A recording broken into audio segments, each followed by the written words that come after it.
Dans le cortège ce matin à Niort, des militants, des scientifiques, des familles, 300 manifestants pour dire non à la loi du plomb. C'est l'inverse qu'il faut faire, quoi. C'est du bon sens. Là, c'est carrément le sens inverse de ce qu'il faut faire. Au cœur de la contestation, un texte qui entend simplifier l'exercice du métier d'agriculteur. Il prévoit notamment une politique de stockage massif de l'eau pour l'irrigation.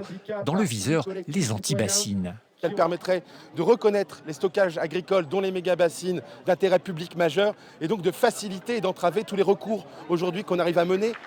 Autre sujet de préoccupation, la déclassification des petites zones humides.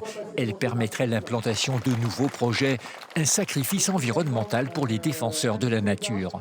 Elles ont un vrai rôle, donc entre autres de stocker le carbone, parce que pour le changement climatique c'est vraiment très très important, mais surtout un vrai rôle pour l'eau, pour relarguer de l'eau en été quand il n'y en a plus, pomper l'eau, les surplus d'eau en hiver quand il y en a trop, filtrer l'eau. Un texte qui prévoit également le retour de l'acétamipride, un insecticide classé dangereux par de nombreux scientifiques.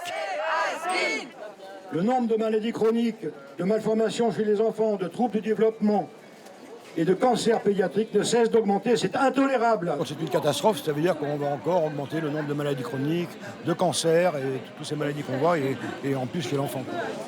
Pour la biodiversité aussi, les conséquences pourraient être lourdes. À partir du moment où la population d'insectes diminue, la population d'oiseaux insectivores va diminuer. C'est particulièrement visible sur les différentes espèces d'hirondelles.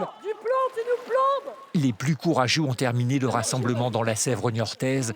La loi du plomb, elle, sera examinée demain par 14 parlementaires en commission mixte paritaire.